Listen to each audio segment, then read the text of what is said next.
بسم اللہ الرحمن الرحیم۔ اگر شوہر اکڑ دکھائے اور مسلسل نظر انداز کرے اور ہر بات میں خود کو درست سمجھے اور آپ کے جذبات کی کوئی قدر نہ کرے تو ایسی صورتحال عورت کے لیے ذہنی طور پر بہت تھکا دینے والی بن سکتی ہے۔ لیکن یاد رکھیں، ہر سخت رویہ نارزم نہیں ہوتا اور ہر اختلاف کا حل لڑائی نہیں ہوتا۔ اگر واقعی شوہر کا رویہ مسلسل خود پسندی اور جذباتی بے حسی اور دوسروں کو کمتر سمجھنے پر مبنی ہو تو جذبات کے بجائے حکمت سے کام لینا ضروری ہے۔ بعض اوقات عورت اپنی پوری کوشش کے باوجود شوہر کی توجہ اور محبت اور احترام حاصل نہیں کر پاتی۔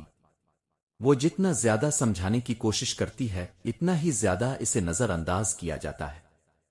اگر آپ بھی ایسی صورتی حال سے گزر رہی ہیں تو یہ وقت صرف رونے اور شکایت کرنے کا نہیں، بلکہ کچھ بہادر اور دانشمندانہ فیصلے کرنے کا ہے۔ ایسے فیصلے جو آپ کی عزت نفس اور ذہنی سکون اور رشتے کی حقیقت کو واضح کر سکیں۔ نمبر 1، خود کو مسلسل منوانے کی کوشش بند کر دیں۔ اگر آپ ہر وقت اپنی اہمیت ثابت کرنے میں لگی رہیں گی تو سامنے والا آپ کی قدر کم کرتا جائے گا۔ اپنی بات احترام کے ساتھ ایک بار واضح کریں، لیکن بار بار منتیں اور وضاحتیں اور التجائیں کرنے سے گریز کریں، کیونکہ خاموش وقار بعض اوقات لمبی بحث سے زیادہ اثر رکھتا ہے۔ نمبر 2، اپنی حد بندیاں واضح کریں۔ محبت کا مطلب یہ نہیں کہ انسان اپنی عزت نفس کھو دے۔ اگر کوئی مسلسل بدتمیزی اور تحقیر اور جذباتی استحصال کرے تو نرمی کے ساتھ یہ واضح کر دینا ضروری ہے کہ کون سا رویہ قابل قبول نہیں، اور حد بندیاں قائم کرنا ضد نہیں بلکہ خود احترام کی علامت ہے۔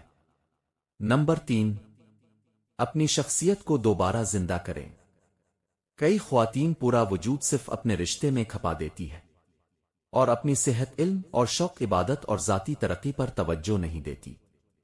ایک مضبوط اور پراعتماد شخصیت دوسروں کے رویوں کی غلام نہیں بنتی، اور آپ کی دنیا صرف ایک انسان کے گرد نہیں گھومنی چاہیے بلکہ خود پر توجہ دیں اور خیال رکھیں۔ نمبر 4، جذباتی رد عمل کے بجائے حکمت اختیار کریں۔ ہر بار غصے میں جواب دینا اور چیخنا اور مسلسل شکایت کرنا مسئلے کو بڑھا سکتا ہے۔ مناسب وقت پر اور پرسکون انداز میں اپنی بات رکھیں۔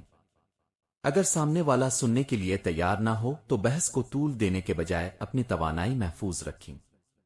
نمبر 5، قابل اعتماد لوگوں سے مشورہ لیں۔ اگر مسئلہ سنگین ہوتا جا رہا ہو تو کسی سمجھدار بزرگ اور خاندانی مشیر اور پیشہ ور ماہر نفسیات سے رہنمائی حاصل کرنا فائدہ مند ہو سکتا ہے۔ بعض اوقات بیرونی نقطہ نظر وہ چیزیں واضح کر دیتا ہے جو جذبات کی شدت میں نظر نہیں آتی، اور مسائل بہتری کی طرف آ سکتے ہیں۔ نمبر 6، اپنی حفاظت اور مستقبل کو اہمیت دیں۔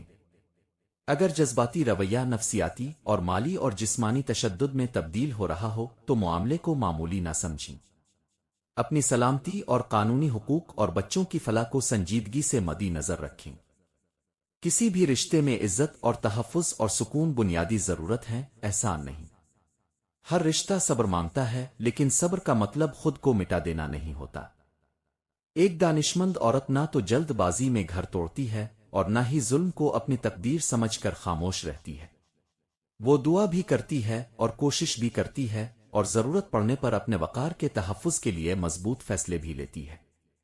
یاد رکھیں، آپ کسی کو سیدھا نہیں کر سکتے اور کسی کو سیدھا کرنا آپ کی ذمہ داری نہیں، لیکن اپنے ساتھ ہونے والی ناانصافی کو پہچانا اور اس کے بارے میں دانشمندانہ فیصلے کرنا ضرور آپ کی ذمہ داری ہے۔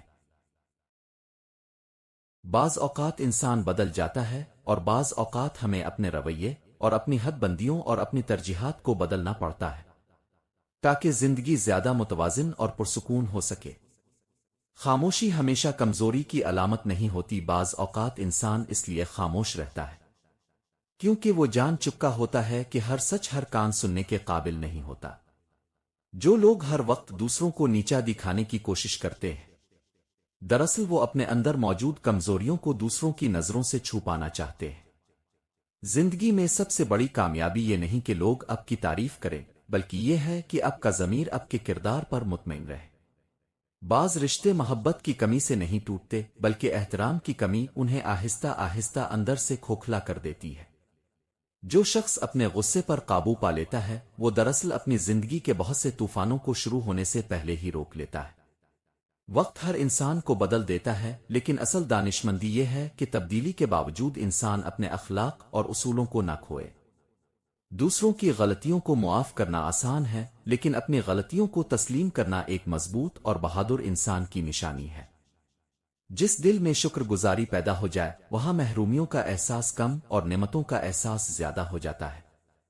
کامیاب لوگ قسمت کے انتظار میں نہیں بیٹھتے بلکہ وہ اپنے عمل اور صبر اور مسلسل کوششیں اپنی راہیں خود ہموار کرتے ہیں۔ دنیا کی سب سے قیمتی دولت وہ سکون ہے جو انسان کو سچائی اور حلال رزق اور صاف نیت کے ساتھ زندگی گزارنے سے حاصل ہوتا ہے۔ ہر وہ شخص امیر نہیں ہوتا جس کے پاس بہت دولت ہو، بلکہ اصل امیر وہ ہے جس کا دل حسد اور نفرت اور لالچ سے پاک ہو۔ جو انسان اپنی زبان کی حفاظت کرنا سیکھ لیتا ہے وہ اپنی عزت اور اپنے رشتوں اور اپنے سکون کی بھی حفاظت کر لیتا ہے۔ بعض اوقات اللہ تعالیٰ آپ کی دعا فوراً قبول نہیں کرتا، کیونکہ وہ آپ کو وہ چیز دینا چاہتا ہے جو آپ کی خواہش سے بھی زیادہ بہتر ہو۔ زندگی میں کسی کا دل جیتنا بہت بڑی کامیابی ہے، لیکن کسی کا اعتماد حاصل کرنا اس سے بھی بڑی نعمت ہے۔ جو شخص دوسروں کے لیے آسانیاں پیدا کرتا ہے اللہ تعالیٰ اس کے لیے وہاں سے راستے کھول دیتا ہے جہاں سے وہ کبھی گمان بھی نہیں کرتا۔ تنہائی ہمیشہ سزا نہیں ہوتی، بعض اوقات یہی تنہائی انسان کو اپنی حقیقت اور اپنی غلطیوں اور اپنے رب کے قریب لے آتی ہے۔ عزت مانگنے سے نہیں ملتی بلکہ ایسا کردار اختیار کرنے سے حاصل ہوتی ہے کہ لوگ خود احترام کرنے پر مجبور ہو جائیں۔ کسی کی خاموش تکلیف کا مذاق نہ اڑائیں، کیونکہ ہر مسکراتا ہوا چہرہ ضروری نہیں کہ اندر سے خوش ہو۔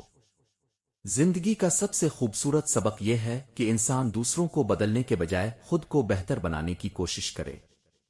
جو لوگ ہر حال میں اللہ پر بھروسہ رکھتے ہیں وہ مشکلات کے اندھیروں میں بھی امید کا چراغ بجھنے نہیں دیتے۔ اور آخر میں میری دعا ہے کہ اے اللہ، ہمارے گھروں میں محبت اور رحمت اور باہمی احترام عطا فرما۔ اگر ہمارے دلوں میں سختی ہے تو اسے نرمی میں بدل دے، اور اگر ہمارے رشتوں میں دوری ہے تو اس میں خیر اور قربت پیدا فرما، اور ہمیں ایسے فیصلے کرنے کی توفیق عطا فرما جو دنیا و آخرت دونوں میں ہمارے لیے بھلائی کا سبب بنے۔ آمین ثم آمین۔